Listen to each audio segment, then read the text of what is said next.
60-second adventures in religion. Number 3. Religion as a mother. Why do so many people picture God as a man?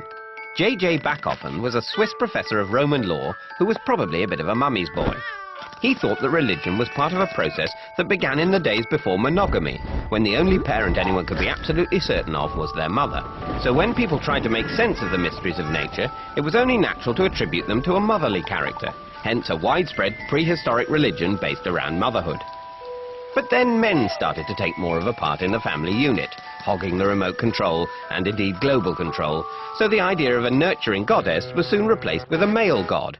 Logical though this sounds, there's no proof there ever was a widespread matriarchal religion, so either Backoffen was wrong or those female gods were really good at cleaning up after themselves.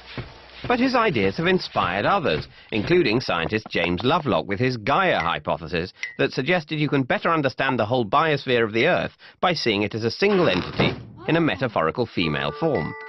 But as for those ancient goddesses, well, mum's the word.